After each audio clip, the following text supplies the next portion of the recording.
자, 4단원 약분과 통분입니다. 이번 단원에서는 약분과 통분을 알아볼 건데요.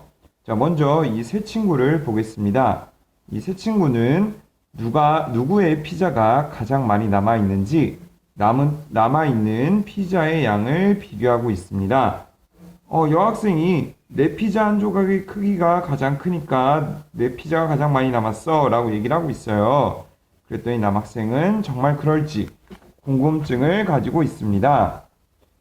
자, 요번 단원을 배우고 나면 과연 누구의 피자가 가장 많이 남은 것인지 알 수 있으니까 그때 한번 살펴보도록 하고요.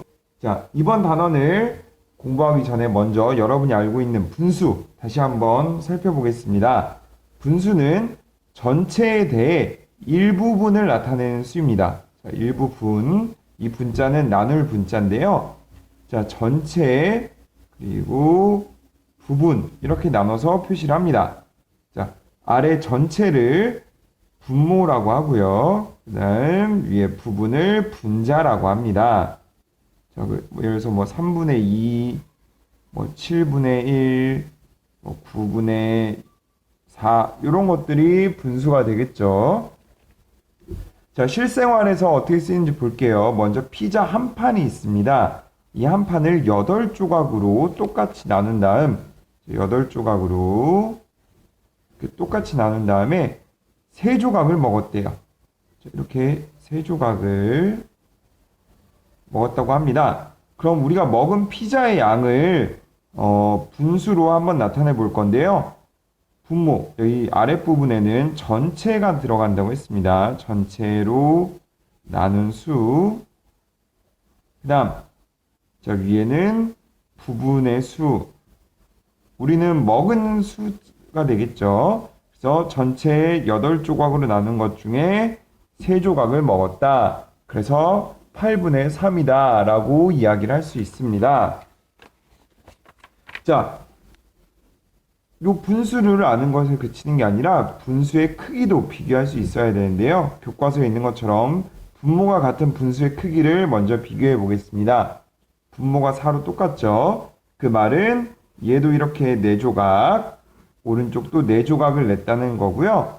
그 중에 왼쪽은 2조각, 오른쪽은 3조각이라는 얘기입니다. 자, 우리가 색칠한 크기를 봤을 때 알 수 있듯이 4분의 3이 4분의 2보다 크죠. 자, 분모가 같을 때는 분자가 큰 쪽이 더 큰 수이다 라고 이야기를 할 수 있습니다. 자, 이번엔 단위 분수의 크기를 비교해 볼 건데요. 단위 분수는 분모가 어떻든지 간에 분자가 1이 되는, 분자가 1인 분수를 단위 분수라고 합니다. 자, 단위 분수의 크기 비교해 볼게요. 왼쪽은 전체를 2조각으로 나눈 것 중에 하나고요. 오른쪽은 3조각으로 나눈 것 중에 하나입니다. 자, 2조각으로 나눈 게 3조각으로 나눈 것보다 더 크겠죠. 그래서 단위 분수는 분모가 작은 게 더 큰 수입니다. 자, 이렇게 분수의 크기도 비교할 수 있어야 하고, 여러분 2단원에서 배운 약수와 배수도 할 수 있어야 합니다. 그래야 우리가 이번 단원에서 약분과 통분을 할 수가 있어요. 자, 실생활에서 약분과 통분이 어떻게 쓰이는지 볼게요. 자, 먼저 색띠에 2분의 1을 사용하겠다, 4분의 1을 사용하겠다, 6분의 3을 사용하겠다, 서로 다른 분수로 얘기하고 있는데 누가 가장 많이 사용하는지 알아볼 때도 쓸 수 있고요. 자, 여기도 보면 이쪽 모듬은 3분의 2만큼 고구마를 심는데 이쪽 모듬은 4분의 3만큼 고구마를 심는데요.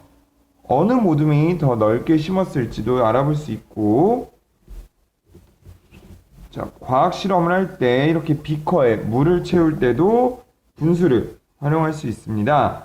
이처럼 생활 속에서 굉장히 다양하게 쓰이는 약분과 통분, 우리는 이번 단원에서 첫 번째 크기가 같은 분수를 어떻게 만들 수 있을지, 두 번째 분수와 소수의 크기 비교는 어떻게 하면 좋을지, 세 번째 분모의 크기가 다른 분수, 자, 우리가 분모의 크기가 같은 분수는 비교할 수 있는데 크기가 다를 때는 어떻게 비교할 수 있는지 한번 같이 알아보도록 하겠습니다.